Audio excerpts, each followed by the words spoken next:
जोरदार तेजी के बाद आज है वायदा कारोबार के हफ्ते की एक्सपायरी का दिन और सबसे बड़ा सवाल है कि क्या एक्सपायरी 10,000 के ऊपर हो पाएगी। लेंगे जवाब शेयर बाजार लाइव में। आप सबका स्वागत है। नमस्कार, मैं हूं अनिल सिंघवी और नमस्कार, मैं हूं दीपांशु भंडारी। जानेंगे कि अनिल जी से कि एक्सपायरी के लिए आपकी स्ट्रैटेजी क्या होनी चाहिए, किन स्टॉक्स पर फोकस है, कुछ अर्निंग्स रिएक्शंस भी आ रहे हैं और अब थोड़े ग्लोबल क्यूज में भी उतार चढ़ाव होता हुआ दिख रहा है। तो अनिल जी, इन सब पर चर्चा करें उससे पहले बता दीजिए सर, आज के बड़े ट्रिगर्स कौन से हैं? चर्चा जरूर करनी है और ये जो प्रमोटर सेलिंग हो रही है या बड़ी स्टेक सेल या फंड रेजिंग हो रही है उस पर भी बात करनी है। पर सर, इससे पहले कल जो क्लोजिंग का एक्शन देखा उस पर चर्चा करना चाहूंगा सर। जिस तरह से हमने 2 बजे जब शो शुरू करा तो 1100-1200 पॉइंट की रैली थी बैंक निफ्टी पर। वहां से फिर हमने जो मूवमेंट देखा उसको कैसे देखना चाहिए सर, क्योंकि 2 तरह के व्यूज बन सकते हैं। आपने कहा था कि 10,000 के ऊपर अगर निफ्टी की क्लोजिंग हो पॉजिटिव है और बिल्कुल वैसा ही हुआ, काफी स्ट्रॉन्ग क्लोजिंग रही आप किसी भी लिहाज से देखें। पर जिस तरह से ऊपरी स्तरों से गिरावट हुई 110 अंक की निफ्टी पर और स्पेशली बैंक निफ्टी पर 700 अंकों की जो गिरावट है आखिरी घंटे में, उससे क्या संकेत लेने चाहिए सर? दीप, इसे इस तरह से देखा जाए कि बाजार जब जब मौका मिलता है तब ट्रेडर्स और इन्वेस्टर्स को अलग अलग करने की कोशिश करता है। कल आखिरी 1-1.5 घंटे में यही हुआ। 2 बजे बाजार बहुत तेजी से भागा, जबरदस्त शॉर्ट कवरिंग हुई स्पेशली बैंक निफ्टी में और मोमेंटम इतना स्ट्रांग था कि अगर आप गलती से शॉर्ट रह जाएं और अगर आपने किसी भी लेवल का स्टॉप लॉस डाला तो वो ट्रिगर होना पक्का है।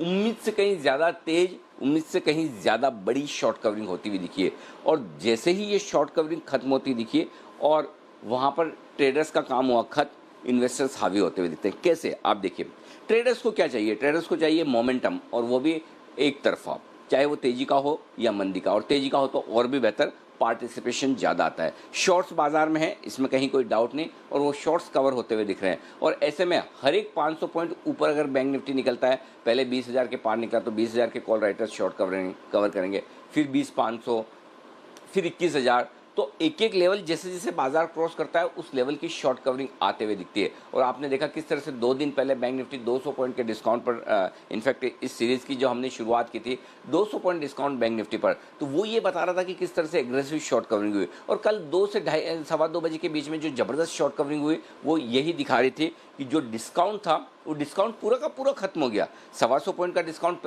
बैंक निफ्टी का पूरा खत्म हो गया। और जैसे ही वो डिस्काउंट खत्म हुआ, एक चीज़ समझ में आ गई कि शॉर्ट कवरिंग खत्म हो चुकी है और काफ़ी हद तक हो चुकी है। और उसके बाद वापस से वहाँ से 700-800 पॉइंट का फॉल भी आया। तो पहली चीज़ तो जैसे ही शॉर्ट कवरिंग खत्म हुई वहाँ से रुकावट आ गई, टॉप बन गई। ये तो बात हुई ट्रेडर्स की। अब आइए इन्वेस्टर्स की। इन्वेस्टर्स क्या देखते हैं? कोई भी ट्रेडर 7,500 पर, 8,000 पर तो निफ्टी खरीदेगा नहीं 9,000 और 8,800 पर भी खरीदेगा। ट्रेडर तो उस वक्त मोमेंटम देखकर मंदी ही करेगा। और टॉप में अगर आज 10,000, 10,200 पर आप ट्रेड कर रहे हैं तो ट्रेडर होगा तो मोमेंटम देख के तेजी करेगा। लेकिन इन्वेस्टर्स वो हैं जो उस वक्त कॉन्ट्रा कॉल लेते हैं। जब 7,500-8,000 या 8,800, 9,000 वहाँ पर अगर कोई खरीदने को तैयार नहीं है तो वो खरीदने का काम वो इन्वेस्टर का है। देखिए, कई बार लोग कहते हैं कि आपने नीचे में ऊपर में बेचने का तो कहा, नीचे में लेने का उतना स्ट्रांगली नहीं कहा। नीचे में लेने का स्ट्रांगली काम इन्वेस्टर का है, ट्रेडर का काम तो मोमेंटम ही है। इन्वेस्टर्स को आपको मार्केट के ट्रेंड के विपरीत ट्रेड करना है। तो ऐसे में वो इन्वेस्टर्स जिन्होंने 7,500, 8,000, 8,500, इवन 9,000 तक खरीदारी की है, उनके लिए 10,000, 10,200 की वो रेंज जो कि एक ड्रीम रेंज है। आप सोचिए, आप 13 मार्च के हाईएस्ट लेवल पर पहुंचे हैं और 13 मार्च के लेवल कमोबेश आप ये मान सकते हैं जब से बड़ा कहर कोरोना का शुरू हुआ मार्केट पर, उस दिन सर्किट लगा था। 10,155, 160 के हाई बनाकर बाजार ने 8,555 के लो उस दिन बनाए थे। वो सर्किट का दिन था। वहां पर आप वापस पहुंचे हैं और जिन फंड्स ने, जिन इन्वेस्टर्स ने अगर निचले स्तरों पर खरीदारी की, आज वो 30%, 35%, 40% गेंस पर बैठे हैं। 30-40% गेंस कब हैं आपके?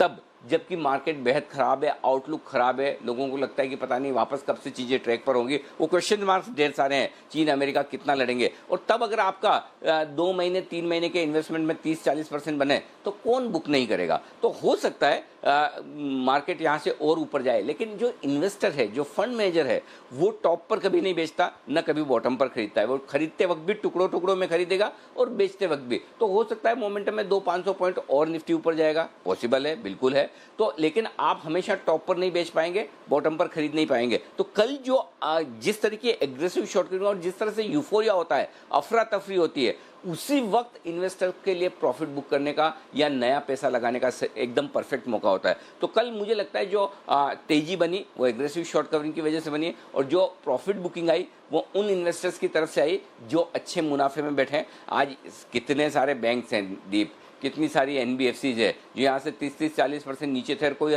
टच नहीं करना चाहता है। ऐसे में कई सारे इन्वेस्टर्स ने, किसी ने तो लिया ही होगा अगर ट्रेडर्स बेचे थे, तो जाहिर सी बात है कि इतनी बढ़िया रैली के बाद वो खरीदारी है, वो बिकवाली करेंगे। तो बिल्कुल परफेक्ट कॉम्बिनेशन है जो बाजार है ना, वो कहते भी है ना कि बाजार में ऐसा नहीं कि पैसा कहीं इधर उधर से बाहर से आ रहा है, बाजार में एक प्रोसेस है। वो प्रोसेस ये है, शॉर्ट टर्म मनी, जो शॉर्ट टर्म ट्रेड करने वाले लोग हैं उनका पैसा निकलकर लॉन्ग टर्म इन्वेस्टर्स की तरफ शिफ्ट होता है, शॉर्ट टर्म ट्रेडर्स का पैसा निकलता है लॉन्ग टर्म इन्वेस्टर्स के पास पहुंचता है। तो वो एक प्रोसेस है, उस प्रोसेस के दर्शन कल हमने किए और बहुत अच्छे तरीके से किए। और यही खूबसूरती है बाजार की, जब सब कुछ ठीक दिख रहा हो, ऐसा लग रहा हो कि बस ये तो कभी रुकेगा नहीं, और तभी ब्रेक भी लगे, यू टर्न भी हो और बाजार आपको दोनों तरफ सरप्राइज करे। पहले आपको, आप सोचिए आधा पौन घंटे में आपके लिए दो बड़े सरप्राइज। पहले शॉर्ट कवरिंग का इतना तगड़ा सरप्राइज मैंने नहीं सोचा था, और मुझे नहीं लगता शायद ही बाजार में किसी ने सोचा हो कि 1000 पॉइंट बैंक निफ्टी सिर्फ शॉर्ट कवरिंग की वजह से कल बढ़ सकता था। और जिस तरह से प्रॉफिट बुकिंग आई ऊपरी स्तर से 700-800 पॉइंट नॉन स्टॉप 15-20 मिनटों में गिरा, वो भी कोई नहीं सोच सकता था कि इतने मजबूत मोमेंटम में अचानक से ट्रेडर्स एकदम हाथ छोड़ देंगे कि चलो हमारा शॉर्ट कट गया, अब हम खरीदेंगे नहीं। तो ये खूबसूरती है। और बाजार में अगर आप ट्रेड कर रहे हैं तो आपको इस तरह के उतार चढ़ाव, इस तरह की वॉलेटिलिटी के साथ ही जीना पड़ेगा। जी दीप। बिल्कुल, तो वॉलेटिलिटी तो बाजार में रहेगी सर, और वॉलेटिलिटी से रिलेटेड क्वेश्चंस है क्योंकि आज वीकली एक्सपायरी है, इस महीने की पहली वीकली एक्सपायरी है। अब तक तो क्यूज काफ़ी पॉजिटिव रहे थे, जो लास्ट वीक की रैली थी अभी तक बरकरार है, पर आज का आप सेटअप कैसे देख रहे हैं? इंटरडे सेटअप की तो बात करेंगे, बट एक्सपायरी के लिहाज से आज क्या ध्यान में रखना चाहिए? देखिए 10,000 एकमात्र इम्पोर्टेंट लेवल वही है ट्रेडर्स के लिए आज, कि क्या आप एक्सपायरी के दिन 10,000 को बचा पाते हैं। और ये 10,000 को बचाने की चुनौती दीप न सिर्फ क्लोजिंग बेसिस पर है बल्कि इंट्राडे बेसिस पर भी है। इंट्राडे में भी अगर आप 10,000 के नीचे ट्रेड करना शुरू करेंगे तो फिर दिक्कत होगी, और क्यों होगी वो मैं आपको पहले समझा दूँ। देखिए 10,000 के पुट पर 18 लाख शेयर ओपन है, जो इस सीरीज़ का मतलब आज एक्सपायरी होनी है, ठीक है। और उसके साथ 10,100 पर 14 नहीं माफ़ कीजिएगा, 10,000 के पुट पर 18 लाख शेयर कल जुड़े थे, 10,100 के पुट पर 14 लाख शेयर कल जुड़े थे, यानी कि कुल मिलाकर 32 लाख शेयर कल जुड़े, और टोटल मिलाकर 40 लाख शेयरों का ओपन इंटरेस्ट है 10,000 और 10,100 पर। अगर आप 10,000 के नीचे ट्रेड करना शुरू करेंगे तो ये जो 40 लाख शेयर हैं ये रिस्क पर आएंगे जिन लोगों ने पुट बेचा है, और उन्हें पता है कि फिर 7500 पॉइंट बाजार और नीचे चले जाए तो बड़ी बात नहीं। इसलिए सबसे पहला और इम्पोर्टेंट पॉइंट ये कि आप पहले तो 10,000 को होल्ड करें, और ये होल्ड करने की चुनौती न सिर्फ क्लोजिंग बेसिस पर है बल्कि पूरे दिन के बेसिस पर है। फर्ज करें आप होल्ड कर पाते हैं, जो कि डेटा के लिहाज से होना चाहिए। जिस तरह की एग्रेसिव पुट राइटिंग कल हुई है, जिस तरह से तेजी की पोजीशन बनाई है लोगों ने पुट बेच कर, वो आपको एक बार तो इशारा कर रहा है कि ये होल्ड होना चाहिए। समझिए होल्ड होता है तो फिर आपके लिए 10,150 के आसपास तक की एक्सपायरी का रास्ता खुलता है। तो कहीं न कहीं 10,025 से लेकर 10,150 ये 125 पॉइंट की रेंज में बाजार एक्सपायरी करने की कोशिश करता है। कंडीशन एक ही है, आप 10,000 के ऊपर ट्रेड करते रहें। लेकिन एक चीज़ और दीप है, वो ये कि उतार चढ़ाव अब यहाँ से बढ़ सकता है आपके लिए आज के सेशन में। जो पिछले 3 सेशन में खाली पिछला कल का 1-1.5 घंटा छोड़ दें तो एकदम स्मूथ राइड थी, एक तरफा तेजी थी, और डाउ के 500-550 पॉइंट के उछाल के बाद तो आज आप फिर यही सोचते थे, और कल देर रात तक तो सब लोग यही सोचते थे कि बैंक निफ्टी और एसजेएक्स निफ्टी भी सेंचुरी मारकर ऊपर ट्रेड कर रहा था कि चलिए ठीक है। कल आखिरी घंटे में जो पहले बिकवाली आई, बिकवाली के बाद वापस डिस्काउंट में बैंक निफ्टी चला गया, 58-60 पॉइंट के डिस्काउंट पर गया, फिर से शॉर्ट बनने लगे। तो इसका मतलब क्लियर कट है कि आज फिर से शॉर्ट स्क्वीज होंगे, लेकिन कितने शॉर्ट स्क्वीज हो पाएंगे ये देखने वाली बात होगी। तो 10,000 एक्सपायरी के लिहाज से बेहद इंपॉर्टेंट लेवल है, और वही लेवल बैंक निफ्टी पर 21,000 का है जिसके आसपास आप बंद हुए। फ़र्क सिर्फ इतना है कि निफ्टी में 10,000 के आसपास बाइंग सपोर्ट ज़्यादा है, बैंक निफ्टी में 21,000 के आसपास सेलिंग का रुझान थोड़ा सा ज़्यादा है, क्योंकि वहाँ पर 6 लाख शेयर कॉल्स में है, पुट में 3 लाख शेयर ही हैं। और निफ्टी में आप देखेंगे तो 10,000 10,100 के लेवल पर पुट की पोजीशन ज़्यादा स्ट्रांग है बजाय कॉल की। तो इंटरेस्टिंग दिख रहा है, देखते हैं आज क्या कुछ होता है। बिल्कुल, आज का सेशन इंटरेस्टिंग होना चाहिए, स्पेशली जिस तरह से कल आखिरी 1.5 घंटे के मूव्स थे। सर, एक छोटा सा और सवाल और उसके बाद आज के सेटअप की बात करेंगे। एक मार्केट डायरेक्शन या मोमेंटम लेकर एक जो इंटरेस्टिंग चीज़ हम देख रहे हैं पिछले कुछ हफ्तों से, और रोज़ हम इस पर चर्चा भी करते हैं, बट एक जो ट्रेंड निकल रहा है सर, सारे दिग्गज स्टॉक्स में हम देख रहे हैं या तो फंड रेजिंग हो रही है या फिर प्रमोटर स्टेक सेल हो रहे हैं। कोटक बैंक का QIP, भारतीय एयरटेल, RIL का राइट्स इशू, कल HDFC लाइफ में HDFC लिमिटेड ने स्टेक बेचा, आज स्टैंडर्ड लाइफ बेचने वाला है। तो कहीं ना कहीं जिस तरह से दिग्गज प्रमोटर्स का एक्शन हो रहा है, दिग्गज कंपनीज की फंड रेजिंग हो रही है, क्या ये एक इंडिकेशन है कि एक नियर टर्म टॉप बाजार में हो चुका है? प्रमोटर्स को लग रहा है कि ये अच्छा भाव है, शायद आने वाले दिनों में इससे अच्छा भाव नहीं मिलेगा, तभी अभी फंड रेजिंग कर लेते हैं? या फिर एक दूसरा इसके संकेत लें कि एपेटाइट उनको दिख रही है बाजार में, क्योंकि सारे इशू एकदम सब्सक्राइब हो रहे हैं, कोई परेशानी नहीं है, तो क्यों ना इस समय फंड रेज करें? नहीं, इसमें दीप है ना, इसको इस तरह से देखिए कि पहली चीज़ तो ये कि आपकी कंपनी को आपसे ज़्यादा कोई नहीं जानता, मेरा मतलब प्रमोटर्स है। और इसलिए जब भी प्रमोटर्स हिस्सेदारी खरीदते हैं तो मैं उसे बहुत स्ट्रांगली एक इंडिकेशन मानता हूँ कि प्रमोटर्स को अपने स्टॉक की वैल्यू सबसे ज़्यादा पता है। सारे उसकी बैलेंस शीट में, उनके बिजनेसेस में, कामकाज में जितने एडजस्टमेंट वो करते होंगे, उस एडजस्टमेंट के बावजूद अगर वो स्टॉक खरीद रहे हैं तो इसका मतलब क्लियर कट है कि उन्हें समझ में आ रहा है कि क्या हो, स्टॉक की वैल्यू क्या है। और जब वो स्टेक बेचना चाहते हैं तो उसमें दो चीज़ें होती है। बेचने की वजह दो हो सकती है, एक वैल्यूशन कि भाई ये मेरा शेयर इस भाव पे ट्रेड करना नहीं बनता, ठीक है, एक तो वो रीज़न हो सकता है। दूसरा रीज़न ये हो सकता है कि बेचना ज़रूरी है और आप तभी बेच सकते हो कि जब आपको पैसा मिले। आज मुझे ये बताइए, दुनिया में कौन सा बिजनेस ऐसा है, एक दो को छोड़ दें आप, जहाँ पर लिक्विडिटी है? बिजनेसेस बहुत ढीले हैं, लोगों के पास पैसा है नहीं है, तो उन्हें मतलब इन्वेस्ट नहीं करना है या किसी को देना नहीं है। ऐसी सिचुएशन में अगर डॉलर छापे जा रहे हैं, ग्लोबली लिक्विडिटी है और वो लिक्विडिटी इक्विटी मार्केट में आ रही है, और इक्विटी मार्केट में अगर लिक्विडिटी आ रही है और उस लिक्विडिटी से फंड्स खरीदना चाहते हैं, देखिए मजबूरी है ना, सिर्फ प्रमोटर की नहीं है, मजबूरी फंड्स की भी है। अगर मैं किसी फंड मैनेजर को पैसा देता हूँ, किसी म्यूचुअल फंड में मैं पैसा डालता हूँ, तो उसका मैंडेट है कि वो उसको इन्वेस्ट करे, उसको कैश रखने का मैंडेट नहीं है। क्योंकि मतलब है ना, अगर मार्केट बहुत बढ़ गया, उसने मेरा पैसा नहीं लगाया, तो मैं उसको जाके पूछूंगा भाई तुमने क्या सोच के नहीं लगाया था, और वो उसके लिए जवाब देना मुश्किल है। वो इन्वेस्ट करके नुकसान कर देगा थोड़ा, तो कह सकता है कि भाई आपने पैसा इन्वेस्ट करने के लिए दिया था, उस दिन मुझे जो सबसे बेस्ट स्टॉक लगा वहाँ मैंने इन्वेस्ट कर दिया। तो इसलिए उनकी भी मजबूरी है, और जब उनकी मजबूरी और अच्छी क्वालिटी के स्टॉक उन्हें एक साइजेबल चंक में मिल जाए, एक ही दाम पर मिल जाए, तो वो सोचते दिमाग क्यों लगाना है, चलिए ले लेते हैं ना। लेकिन प्रमोटर्स की तरफ से ये समझदारी का काम हो रहा है, जिन्हें स्टेक बेचनी है, जिन्हें पैसा चाहिए किसी न किसी तरीके से, उनके लिए इससे बढ़िया टाइम हो नहीं सकता। जहाँ लिक्विडिटी के कंसर्न्स हो, डेट नहीं बिक रहा है दीप, वहाँ पर इक्विटी बिक रही हो, पॉइंट नंबर 1। ग्लोबली मूड माहौल ख़राब है और आगे चलते हुए अनिश्चितताएं बहुत है और हो सकता है बाजार गिर जाए, उस लिहाज से वैल्यूशन भी बुरा नहीं। 7,500 नीचे देखिए और आपको 10,000, कितने बढ़िया, 35% ऊपर हैं आप, 35%, 23 मार्च के लो से। 23 मार्च से आप देख लीजिए, 2.5 महीने मुश्किल से हुए, 2.5 महीने में आप 35% बढ़ चुके हैं, 1/3 मार्केट बढ़ चुके हैं। तो वहाँ पर अगर नहीं बेचेंगे तो कहाँ बेचेंगे? वही वाली बात है, प्रमोटर्स भी इन्वेस्टर्स की तरह सोचते हैं, ट्रेडर्स की तरह नहीं। और उन्हें ये पता है कि जब इतने बढ़िया वैल्यूशंस मिल रहे हैं, और बहुत सारे प्रमोटर तो उन दामों पर बेच रहे हैं जो उनके काफ़ी ऊपर के दाम भी है, तो मुझे लगता है ये एक सेंसिबल डिसीजन है प्रमोटर्स की तरफ से कि अभी पैसा मिल रहा है, ले लीजिए। और मैं एक चीज़ समझता हूँ, 2008 में जो कुछ हुआ मार्केट्स में, उससे अगर प्रमोटर्स को कोई एक सबसे बड़ा लेसन मिला तो वो ये कि जब बाजार आपको पैसा दे रहा हो, इज्जत से ले लीजिए, नहीं तो फिर वही पैसों के लिए आपको दर दर ठोकरें खानी पड़ती है और कोई आपकी कंपनी का शेयर खरीदना नहीं चाहता। तो जब फंड सामने से आकर मांगे कि आपका शेयर दे दीजिए, हम लेने को तैयार है, इससे बढ़िया कोई बात हो नहीं सकती। ये किसी भी प्रमोटर के लिए ड्रीम सिचुएशन है। अब ये अलग बात हो सकती है, वैल्यूशन आप 2%, 5%, 10% ऊपर नीचे करने की कोशिश करें, वो एक अलग चीज़ है। लेकिन मैं ये समझता हूँ कि एक सेंसिबल डिसीजन है प्रमोटर्स की तरफ से, जिन्हें पैसा चाहिए या किसी न किसी वजह से जिन्हें स्टेक बेचनी है रेगुलेटरी रीजन्स की वजह से। और दूसरी तरफ जिन फंड्स को पैसा डालना है, इन्वेस्ट करना है, उन्हें भी क्वालिटी स्टॉक एक साथ चंक में मिल रहे हैं,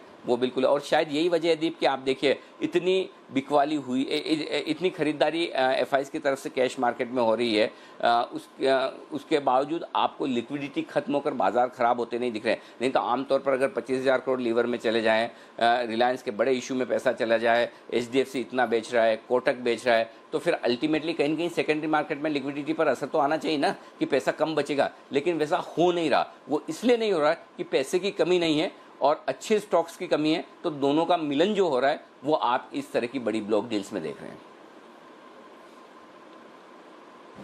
बिल्कुल। तो एक इंडिकेशन ज़रूर है किस तरह से दिग्गज कंपनीज के प्रमोटर्स की सोच चल रही है बाजार में, उससे क्यूज़ भी ज़रूर आ रहे हैं, तो वहाँ पर भी नज़र रखते हैं। चलिए सर, फिर आज के सेटअप की बात करें। कल के जैसे आज भी आपने ज़्यादातर क्यूज़ या तो पॉजिटिव या फिर न्यूट्रल ही रखे हैं।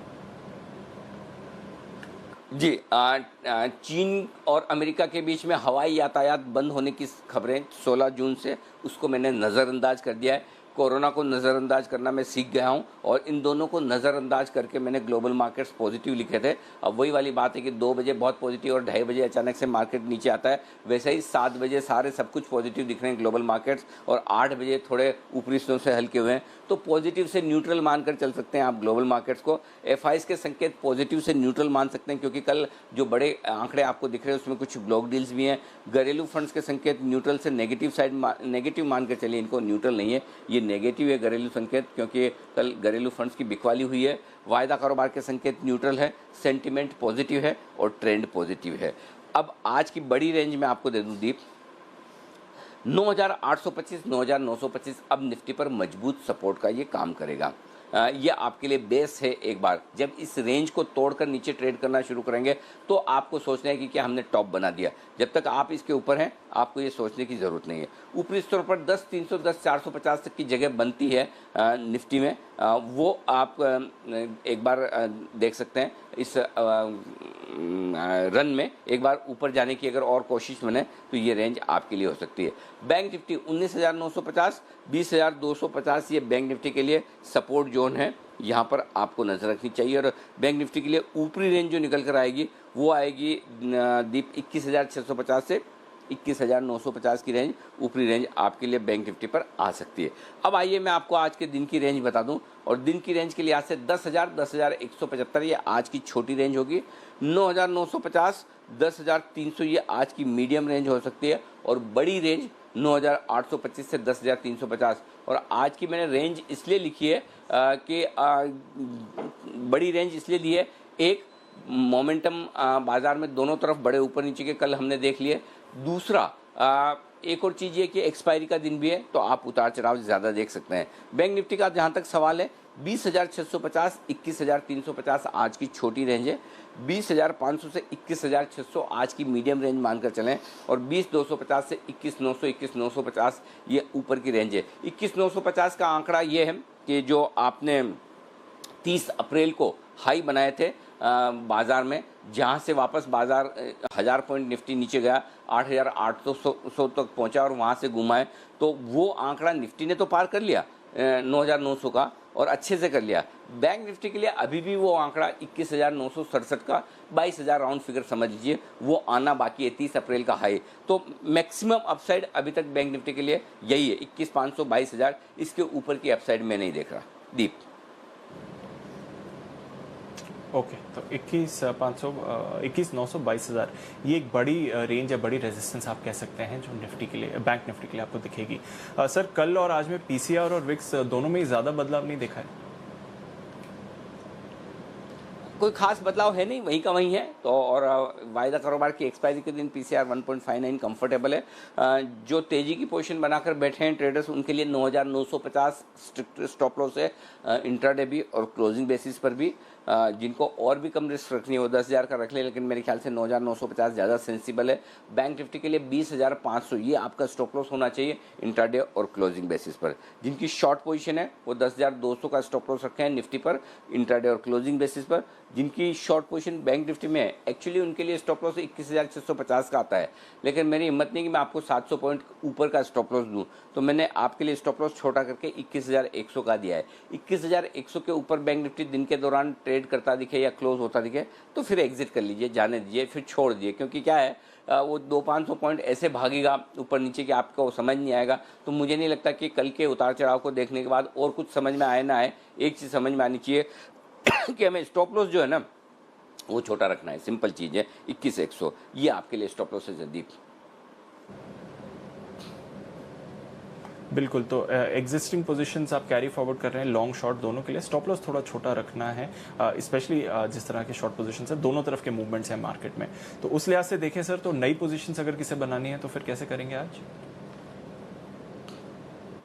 देखिए, जिनको नई पोजीशन बनानी है दीप, वो निफ्टी खरीदे 9,950 के स्टॉप लॉस के साथ, 10,175, 10,200, 10,300 और 10,350 ये 4 टारगेट बड़े हो सकते हैं ऊपर की तरफ के।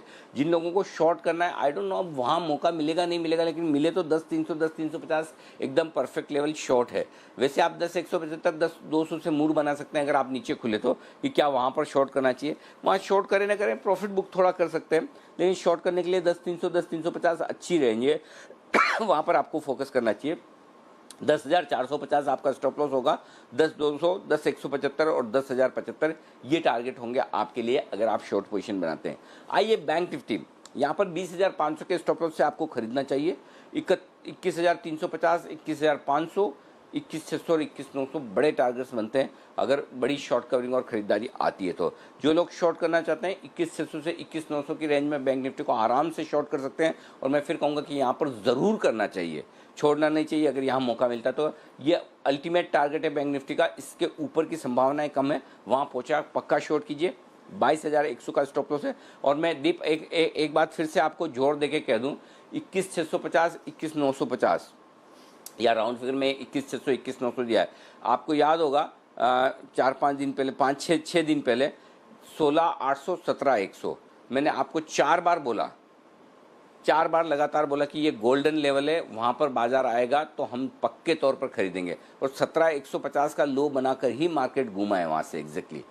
ठीक अब मैं ये कह रहा हूँ कि 21,950, 22,000 ये वो लेवल है जहाँ पर बैंक निफ्टी आएगा तो पक्का तेजी की पोजीशन बुक करिए और 100% शॉर्ट करिए। अब फिर ये मत बोला कि आप दोनों तरफ की रेंज नहीं देते, मैं आपको ऊपर की रेंज भी बहुत क्रिस्टल क्लियर एकदम साफ साफ दे रहा हूँ। 21,900, 22,000, अब वो आप 21,600 से ही सोचना शुरू कर सकते हैं। 21,900, 22,000 परफेक्ट रेंज है, वहाँ पर आपको बेचना ही बेचना है, एकदम खुल के कह रहा हूँ, बेचना ही बेचना है 22,000 के आसपास। अब ये है कि हमेशा आप जब भी बेचते हो एक डिसिप्लिन आपको रखना पड़ेगा। हो सकता है मैं गलत हूँ, बहुत संभावना है, कोई बड़ी बात नहीं, हर बार आपको एकदम लेवल परफेक्ट मिल ही जाए। आप 200 पॉइंट की रिस्क रखिए, सिंपल 20,100, 20,000 माफ़ कीजिएगा 22,100, 22,200 जो भी आपको सूटेबल लगे, 100-200 पॉइंट की रिस्क वहाँ रख लीजिए, स्टॉप लॉस लगाइए, और लेकिन बेचना पक्का है वहाँ पर, और प्रॉफिट बुक करना है ये भी ध्यान में रखिए। तो प्रॉफिट बुक करना है, बेचना है 22,000 के आसपास। अब और एक और चीज़ बोलना चाहता हूँ जी, अब एग्जैक्ट लेवल मत पकड़िए। अब आप अगर आप कहेंगे मैंने 16,800, 17,100 की रेंज में कहा कि जोर से लीजिए, वो तो 17,105 से ही घूम गया। तो मुझे भी मालूम है कि आप 17,105 पे भी अगर वो भी हर एक को तो मौका नहीं मिलेगा, तो आपको कभी कभी 150 पॉइंट का आपको खुद को अंडरस्टैंडिंग बनानी पड़ती है कि थोड़ा बहुत ऊपर नीचे हो सकता है। लेकिन पॉइंट ये है कि मैं आपको डायरेक्शन ये दे रहा हूँ कि 22,000 के आसपास बैंक निफ्टी टॉप आउट करेगा, और वहाँ पर आपको प्रॉफिट बुकिंग करनी है।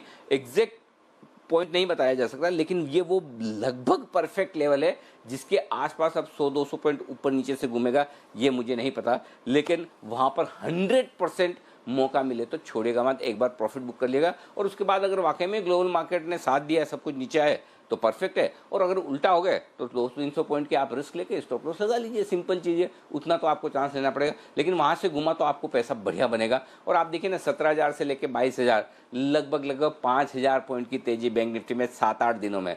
10 अब ये तो ड्रीम ही है ना, ये ऐसे इतना भाग रहा है इस मार्केट में, तो वहाँ प्रॉफिट बुक करिए आराम से। और मैं ये प्रॉफिट बुक करने की राय न सिर्फ ट्रेडर्स को दे रहा हूँ, इन्वेस्टर्स को भी दे रहा हूँ, और ये ज़्यादा इन्वेस्टर्स के लिए बजाय ट्रेडर्स के लिए, क्योंकि ट्रेडर्स के लिए तो मोमेंटम चाहिए, और मुझे पता है 16,800, 17,100 की रेंज में कोई ट्रेडर खरीद नहीं पाया होगा, लेकिन हाँ इन्वेस्टर्स ने ज़रूर खरीदा होगा। तो इन्वेस्टर्स के लिए भी ये राय है, अगर आपके पास बैंकिंग स्टॉक्स हैं आपने ले रखे हैं, 22,000 के आसपास प्रॉफिट बुक ज़रूर करिएगा।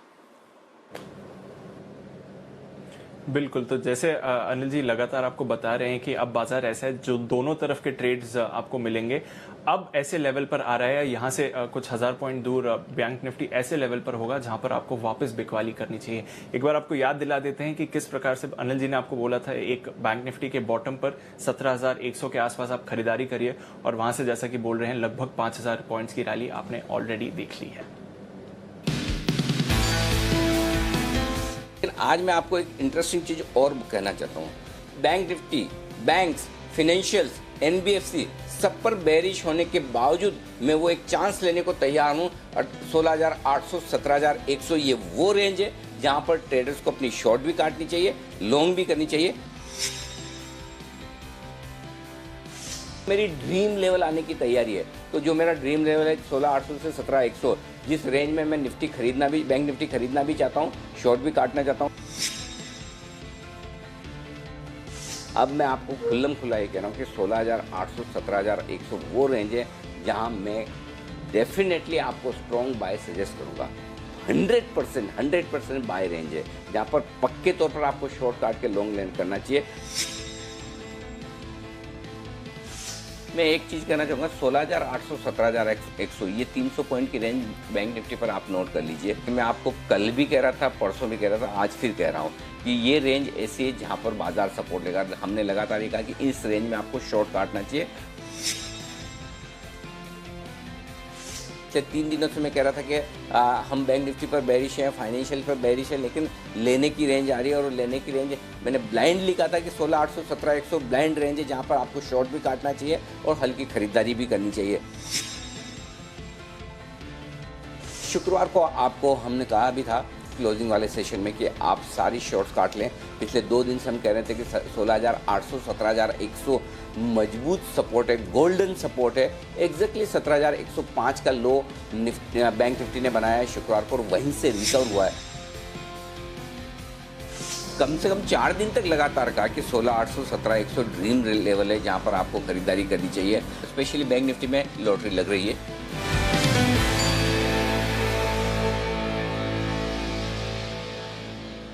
बिल्कुल, तो सटीक स्ट्रैटेजी रही जहां तक बैंक निफ्टी का सवाल है। बॉटम पे आपको बोला था खरीदारी करनी चाहिए और अब अनिल जी बोल रहे हैं कि यहां से अगर थोड़ी और अच्छी रैली आती है तो फिर बिकवाली के जोन्स आपको आते हुए दिखेंगे जहां तक इंडेक्स बैंक निफ्टी का सवाल है।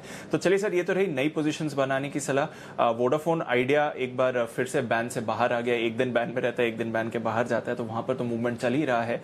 पर अगर और क्यूज की बात करें, स्पेशली जिस तरह के फंड फ्लो एक्शन रहा है, एफआई क्यूज फिर से पॉजिटिव रहे, डीआईज नेगेटिव और वायदा कारोबार आज एक्सपायरी के दिन फिर से न्यूट्रल है सर। जी दीप, एफआईएस के आंकड़े मैंने पॉजिटिव साइड पर जो लिखे हैं वो कैश मार्केट के आंकड़ों की वजह से नहीं लिखे, बल्कि मैंने वायदा कारोबार के आंकड़ों की वजह से लिखे। कैश मार्केट में 1800 करोड़ के आसपास से 1850 करोड़ की खरीदारी है एफआईएस की, लेकिन सामने घरेलू फंड ने 782 करोड़ बेचा है। 2000 करोड़ रुपए के आसपास की कल एचडीएफसी लाइफ की डील थी। तो अगर उसे आप हटाकर देखें तो कैश में नेट कोई खरीदारी है नहीं दोनों की तरफ से। लेकिन 530 करोड़ के इंडेक्स फ्यूचर्स और 1635 करोड़ के स्टॉक फ्यूचर्स में एफआईएस ने दमदार खरीदारी की है। और ये कहाँ है, ये वो भी मैं आपको बता दूं। तमाम जो बैंक्स हैं निफ्टी के हिस्सा वाले बैंक्स, वहां पर एफआईएस ने अपने शॉर्ट काटे हैं। तो बैंक्स में जबरदस्त शॉर्ट कवरिंग होती हुई दिखी है एफआईएस की तरफ से। तो उस लिहाज से डेटा थोड़े आप पॉजिटिव मानकर चल सकते हैं। जहां तक वायदा कारोबार के डेटा का सवाल है, कर ही चुके हैं। 10,000 आपके लिए मेक और ब्रेक लेवल है। अगर 10,000 के ऊपर है आप अच्छे हैं, कोई टेंशन नहीं। 10,000 के नीचे थोड़ी चिंता की बात है, और तब आप थोड़ा 75 पॉइंट का मुंह दोनों तरफ रख सकते हैं। 9,925, 10,075 इस रेंज में आप ट्रेड कर सकते हैं। बैंक निफ्टी के लिए 21,000 निर्णायक लेवल है। 21,000 के ऊपर है अच्छे हैं, 21,000 के नीचे थोड़े से रिस्क पर हैं। ये सिंपल डेटा है। पुट कॉल रेशियो 1.59 पर है। प्रीमियम फिर से जो डिस्काउंट जो कम हुआ था, अब वापस डिस्काउंट 58 पॉइंट का बैंक निफ्टी पर है। हाँ, निफ्टी जरूर 10 पॉइंट के प्रीमियम पर आया, जो थोड़ा कम हो जाएगा डीप। तो ये है एफएनओ के डेटा जो हम ऑलरेडी डिस्कस कर चुके हैं। बिल्कुल, और रेंजेस भी सर फिर वैसे ही रहेंगे जो मेंशन कर रहे हैं जहां तक की सेटअप का सवाल है आज की। एब्सोल्युटली, बिल्कुल वही रेंज है। बड़ी रेंज आप देखेंगे तो नीचे 9,900, 10,000 ये सपोर्ट रेंज रहेगी, और 10,200 के आसपास प्रॉफिट बुकिंग की रेंज है। देखते हैं, मेरे ख्याल से हो सकता है इसी रेंज में। लेकिन हाँ, ये चीज़ दिख रही है जिस तरह से ग्लोबल मार्केट्स बिहेव कर रहे हैं, थोड़ा उतार चढ़ाव वाला मामला हो सकता है आज के सेशन में। दीप बिल्कुल, वैसे भी वॉलेटाइल मूवमेंट है और एक्सपायरी है तो उसको लेकर और वॉलेटिलिटी आ सकती है। चलिए सर, कुछ स्टॉक्स के बारे में बात करें। पहले रिजल्ट एनालिसिस करते हैं। औरोबिंदो फार्मा, ऑलरेडी शानदार तेजी आ गई है और नतीजे तो वो उम्मीद से बेहद बेहतर थे सर। बहुत ही शानदार रिजल्ट्स, मतलब इतने बेहतरीन रिजल्ट्स की उम्मीद दीप करना मतलब मैं तो नहीं कर रहा था एटलीस्ट, और नहीं मार्केट कर रहा था। तो हर एक लिहाज से कामकाजी मुनाफा बहुत बढ़िया बढ़कर आया है। 25% के आसपास का ऑपरेटिंग प्रॉफिट आना, मार्जिन्स 21 साढ़े 21% के बहुत बढ़िया कहे जाएंगे। मुनाफे का आंकड़ा उम्मीद से बेहतर है, रेवेन्यू बढ़िया है। तो बहुत ही दमदार परफॉर्मेंस है औरोबिंदो फार्मा की। मेरा ये समझना है कि यहाँ पर आप इसके फ्यूचर्स में 750 का स्टॉप लॉस रखें और ये मैं फ्यूचर्स के लेवल दे रहा हूँ 765, 780, 790 तीन टारगेट के लिए। दीप बिल्कुल, तो औरोबिंदो फार्मा खरीदारी की राय है और शानदार नतीजे आए हैं यहाँ पर। अब जान लेते हैं कि रिकमेंडेशंस में स्टॉक ऑफ द डे कौन सा है।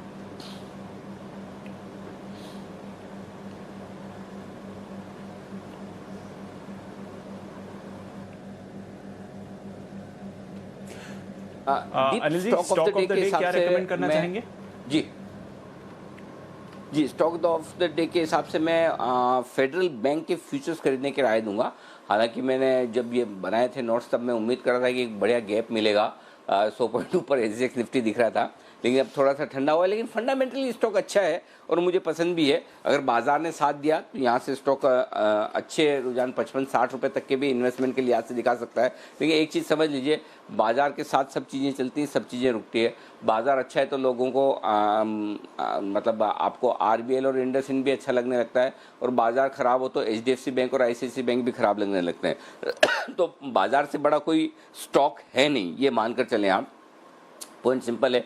अच्छे मार्केट में आप एक बार खरीदारी करने का सोच सकते हैं 45 रुपए के स्टॉप लॉस के साथ।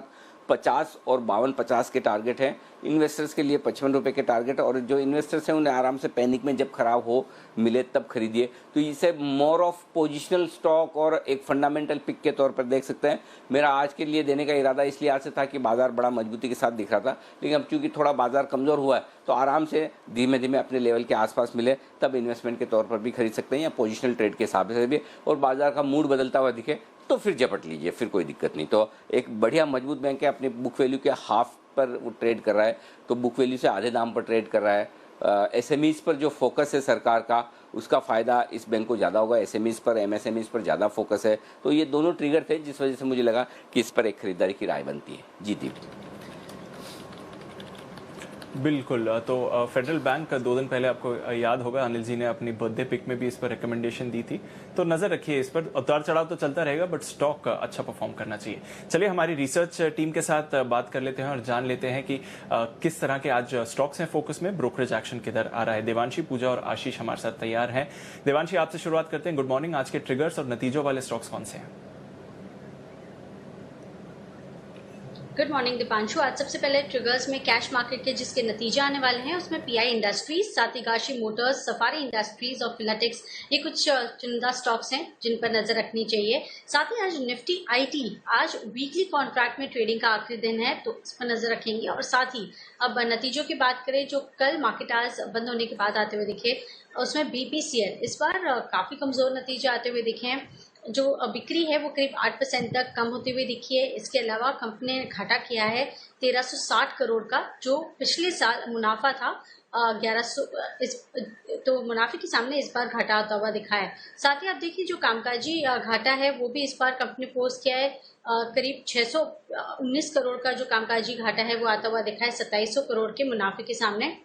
और जो जीआरएम्स हैं वो आप देखिए FY12 से सबसे ज़्यादा कम जो जीआरएम्स है वो कंपनी पोस्ट किए हैं। $0.55 पर जीआरएम्स आते हुए देखिए $3.2 से घटकर। और जो अदर इनकम में आनी आय है वो भी इस बार काफ़ी डबल होती हुई दिखी है, लेकिन इसके बावजूद जो नंबर्स हैं वो इस बार काफ़ी ज़्यादा कमज़ोर आते हुए दिखे। इन्वेंट्री लॉस आता हुआ दिखा है 4,900 करोड़ का। चोलामंडलम इन्वेस्टमेंट इस बार नतीजे इसके भी थोड़े से कमज़ोर आते हुए दिखे। जो कुल आय है करीब 14% बढ़ती हुई दिखी है, लेकिन प्रोविजंस में एक अपटिक आता हुआ दिखा है।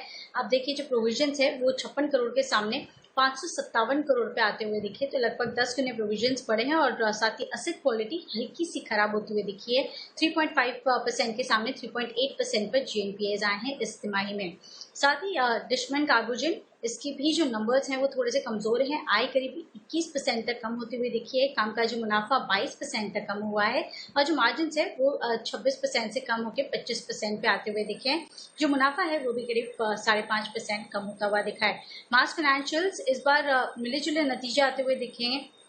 मुनाफा करीब 14% तक कम होता हुआ दिखा है, लेकिन जो आय है वो 10% तक बढ़ती हुई दिखी है। ब्याज से आय में करीब 2.5% तक की बढ़त होती हुई दिखी है।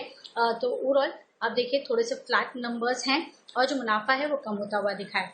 DCM श्रीराम इस बार कमजोर नतीजे आते हुए दिखे हैं। जो आय है करीब 1.5% तक बढ़ती हुई दिखी है, कामकाजी मुनाफा करीब 14% तक कम होता हुआ दिखा है और अगर मार्जिन की बात करें तो 21% से घटकर इस तिमाही में करीब 18% के मार्जिन कंपनी ने क्लॉक इन किए हैं। मुनाफा भी करीब 29% तक कम होता हुआ दिखा है। कुल मिला के मोस्टली जो नंबर्स आते हुए दिखे वो वीक साइड पर।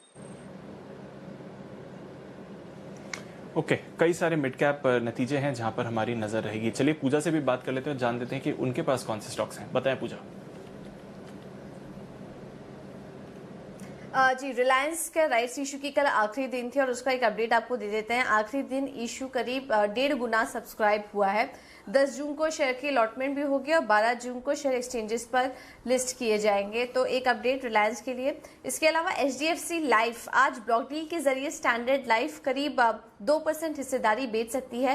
माना जा रहा है कि 490 से 501 पर ये ब्लॉक डील होने की संभावना है, जिसमें कि स्टैंडर्ड लाइफ का हिस्सा अब घटकर 10.27% हो जाएगा। इसके अलावा एक फंड एक्शन भी हुआ है। HDFC लिमिटेड ने कंपनी की करीब अपनी 1.3% हिस्सेदारी बेच दी है 490 रुपए प्रति शेयर पर। ये बिक वाली देखी गई है।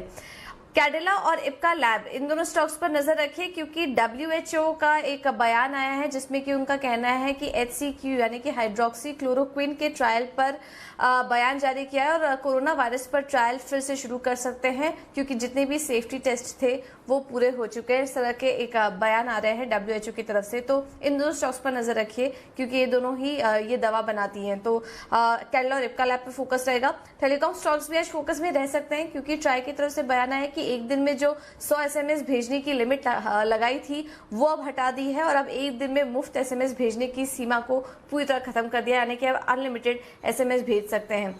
कुछ फंड एक्शन हुए हैं। SH खेलकर, फिडेलिटी इमर्जिंग ने कंपनी के करीब 34 लाख शेयर 64 रुपए प्रति शेयर पर बेचे हैं और HDFC म्यूचुअल फंड ने भी 40 लाख शेयरों की बिकवाली की है 62 रुपए प्रति शेयर के भाव पर। SP अपैरल्स में गोल्डमैन सैक्स फंड ने बिकवाली की है करीब 5 लाख शेयर्स की 64 रुपए प्रति शेयर के भाव पर। नियोजन केमिकल में भी फंड एक्शन हुआ है। प्रमोटर्स की तरफ से करीब 4.82% हिस्सेदारी बेची गई है और उसके सामने मालाबार इंडिया फंड ने कंपनी के करीब 10.5 लाख शेयर्स खरीदे हैं 474 रुपए प्रति शेयर के भाव पर ही खरीदारी हुई है। और आखिर में बात करते हैं एलेम्बिक की। यहाँ पर भी प्रमोटर्स की तरफ से कुछ अधिग्रहण हुआ है। 1 से 2 जून के बीच प्रमोटर्स ने कंपनी के करीब 10.5 लाख शेयर्स की खरीदारी की है।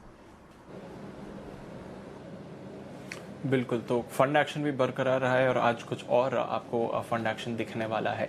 चलिए जान लेते हैं ब्रोकरेजेस का आज फोकस किधर है FIR में।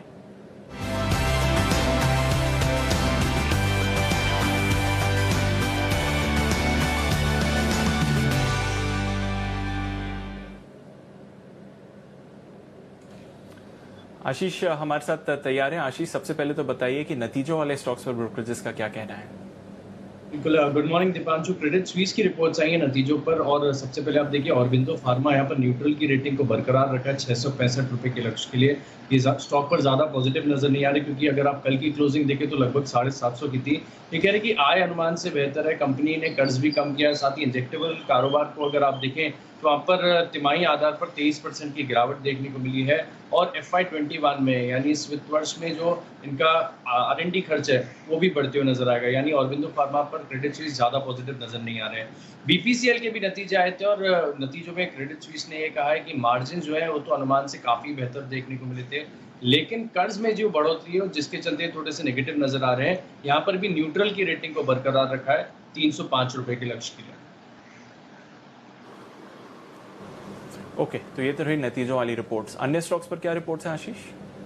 अन्य स्टॉक्स पर भी ढेर सारी रिपोर्ट्स हैं दीपांशु। कंज्यूमर सेक्टर पर अगर आप देखें तो यूबीएस ने एक रिपोर्ट जारी की है जहां पर दिग्गज 3 स्टॉक्स पर कवरेज माफ कीजिएगा जो रिपोर्ट्स हैं वो आई हैं।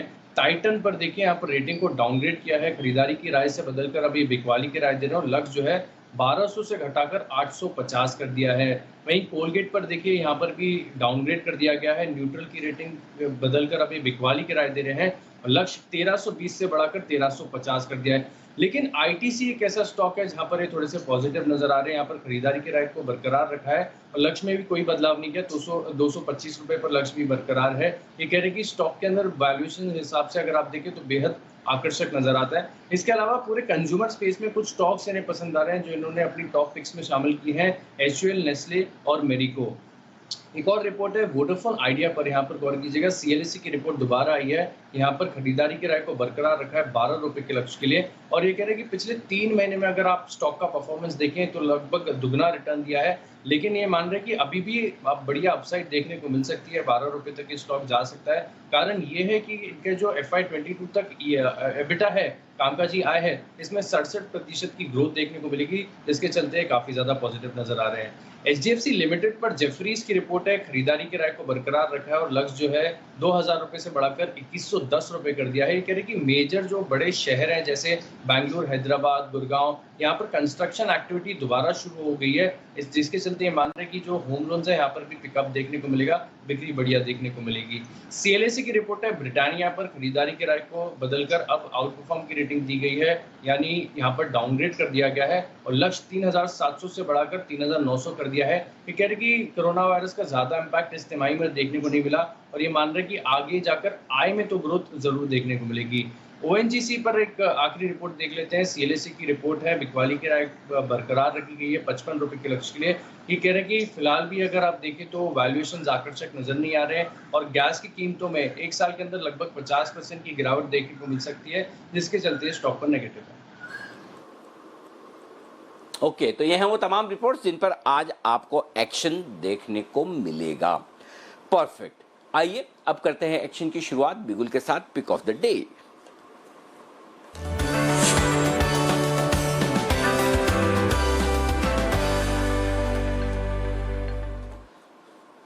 बंसल जी गुड मॉर्निंग, शुरुआत आप कीजिए और आज तो आपको देना पड़ेगा पिक ऑफ द डे, कल तो आपने दिया नहीं था क्लोजिंग वाले शो में, आज के लिए तो कुछ नया तो अब देना ही पड़ेगा आपको। Good morning Anil ji, good morning Deepanshu. Anil जी, जैसा आप बोलते हैं कि आप अपने पैनलिस्ट को उनके बैटर आपसे ज्यादा जानते हैं, तो आप शायद मुझे देखते ही समझिए कि आज मैं नोटा का प्रयोग करने वाला हूं, इसलिए आपने बोला है, तो मेरा तो अनिल जी नोटा है। ओके, चलिए कोई बात नहीं, नोटा है, इंतजार करेंगे बंसल जी का बाजार खुलने के बाद क्या पिक निकल कर आती है। कुणाल जी आपकी पिक सर।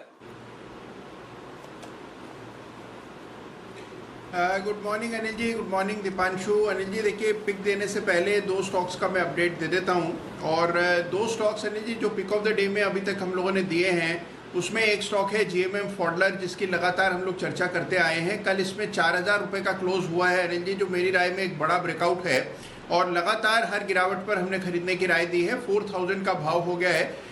जैसा राकेश जी कहते हैं कि खुले नीले आकाश में स्टॉक ट्रेड कर रहा है, तो इसमें डेफिनेटली बाय करके चलें, जिनके पास पोजीशन है उनको होल्ड करना चाहिए। और दूसरा स्टॉक अनिल जी सनोफी है, जिस पर भी लगातार हमारी खरीदारी की कवायद रही है, इसमें भी एक बड़ा ब्रेकआउट कल के ट्रेड में देखने को मिला है। तो दोनों स्टॉक्स बहुत ही स्ट्रांग फुटिंग पर हैं। जिन्होंने भी हमारी राय मान करके खरीदा है उनको बिल्कुल बने रहना चाहिए और ऊपर के लेवल्स देखने को मिलेंगे।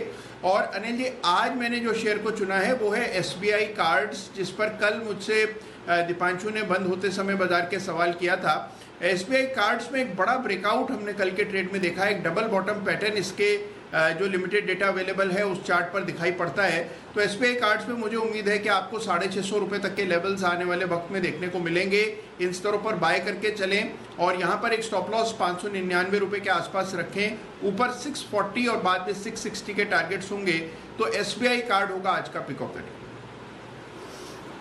ओके परफेक्ट, तो SBI कार्ड्स में करें खरीदारी, SBI कार्ड से भी करें खरीदारी, लेकिन यही है कि दोनों के केस में आपको पैसे तो जरूर देने पड़ेंगे, चाहे वो शेयर खरीदें चाहे कुछ और। आइए वागले साहब से लेते हैं उनकी pick. Wagle sahab, buy sell NOTA.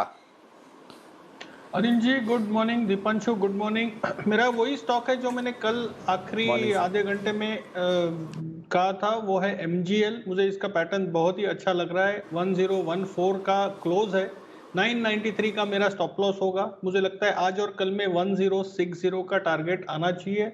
एक हफ्ते की बात करेंगे तो मैंने 1100 का मैंने कल भी कहा था, मुझे अच्छा लग रहा है। अनलेस मार्केट यहाँ से वन वे रिवर्स हो, जो मेरा मानना नहीं है, ऐसा तो कोई लक्षण दिख नहीं रहे, तो मैं ये इसके एक हफ्ते के टारगेट्स 1100 1120 तक के मैं देख रहा हूँ। एक 8 से 10% की मूव मुझे दिखती है एक वीक में आनी चाहिए। हाँ। अच्छा वागले साहब, चलो मार्केट में वन वे रिवर्सल के लक्षण नहीं दिख रहे, लेकिन कल इंट्राडे में ऐसे रिवर्सल के लक्षण दिख रहे थे 2 बजे, जो 2:30 बजे हो गया वो। अनिल जी कल जो हुआ वो करेक्शन था। मैं अभी भी मानने को तैयार नहीं हूँ कि इसको हाँ। वीकनेस मान के इसमें शॉर्ट किया जाए, ऐसा कोई मामला नहीं था। आपको प्रॉफिट बुक करके नीचे में लेना ही था, शॉर्ट करने का मार्केट कल भी नहीं था। और मुझे ठीक है। आज भी नहीं लग रहा है SGX इतना डाउन हुआ ऊपर से। प्रॉफिट बुकिंग होगा, वोलेटिलिटी होगी, दोनों तरफ के मूव मिलेंगे, बट वन वे शॉर्टिंग का मार्केट जैसे पहले हुआ करता था वैसे मुझे अभी भी नहीं लग रहा है। ट्रेंड अभी भी ऊपर ही है।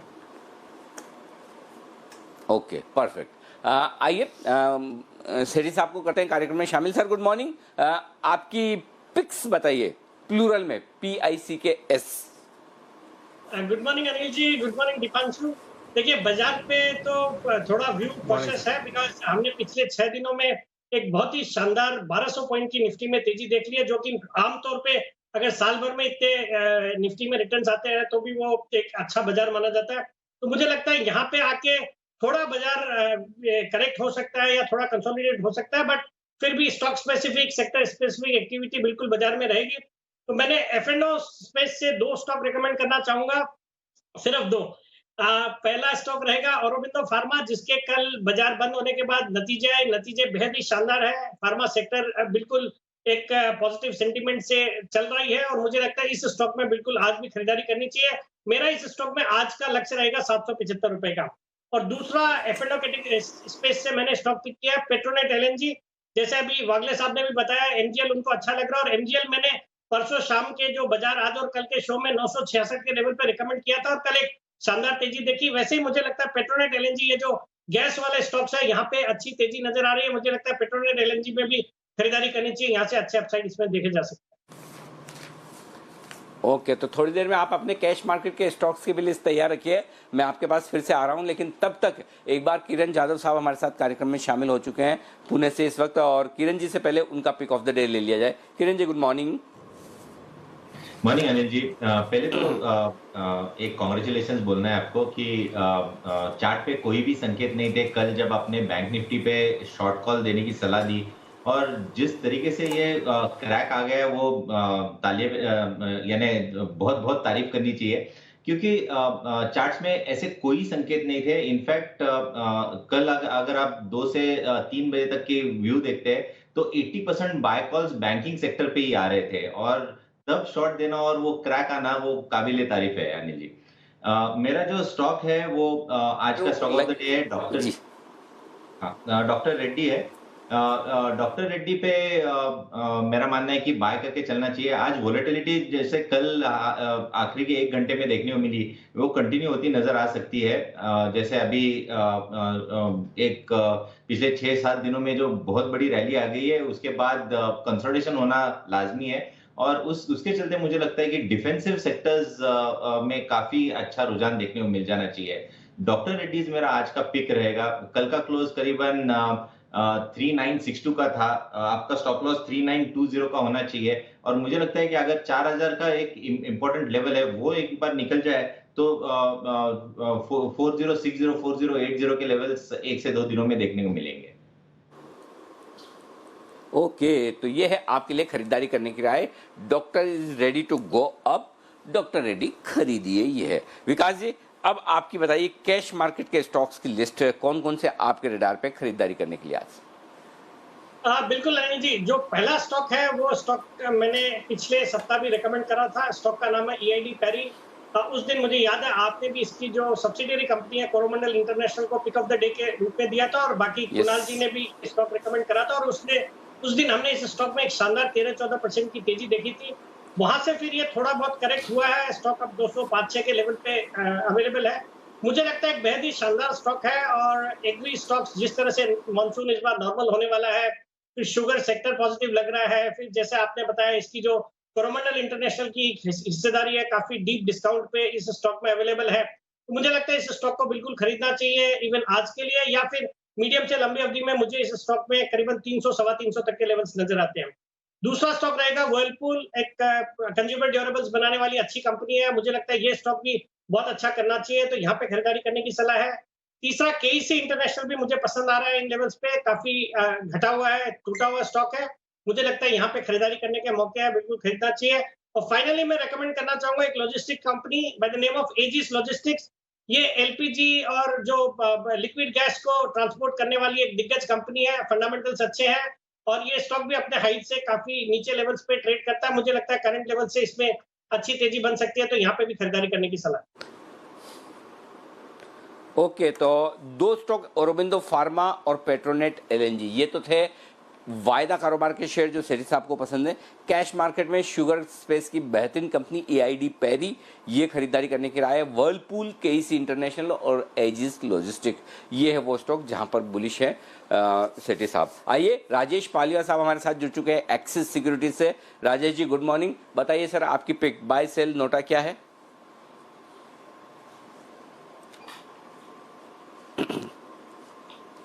गुड मॉर्निंग अनिल जी। अनिल जी बाय की ही पिक रहेगी और उसमें मुझे बर्जर पेंट काफी अट्रैक्टिव लगता है। बर्जर पेंट में जिस तरीके से कल के सेशन में बाइंग एक्शन देखने को मिला, स्टॉक ने एक नियर टर्म चार्ट पे ब्रेकआउट दिया है, तो मुझे लग रहा है बर्जर पेंट को यहाँ से करंट लेवल से बाय करना चाहिए।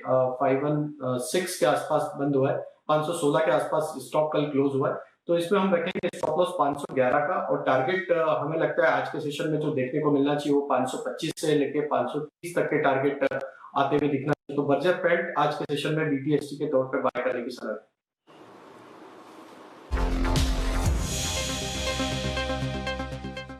तेजी के बाद आज है वायदा कारोबार के हफ्ते की एक्सपायरी का दिन और सबसे बड़ा सवाल है कि क्या एक्सपायरी 10,000 के ऊपर हो पाएगी? लेंगे जवाब शेयर बाजार लाइव में। आप सबका स्वागत है, नमस्कार, मैं हूं अनिल सिंघवी और नमस्कार, मैं हूं दीपांशु भंडारी। जानेंगे कि अनिल जी से कि एक्सपायरी के लिए आपकी स्ट्रैटेजी क्या होनी चाहिए, किन स्टॉक्स पर फोकस है, कुछ अर्निंग्स रिएक्शंस भी आ रहे हैं और अब थोड़े ग्लोबल क्यूज में भी उतार चढ़ाव होता हुआ दिख रहा है। तो अनिल जी इन सब पर चर्चा करें उससे पहले बता दीजिए सर आज के बड़े ट्रिगर्स कौन से हैं?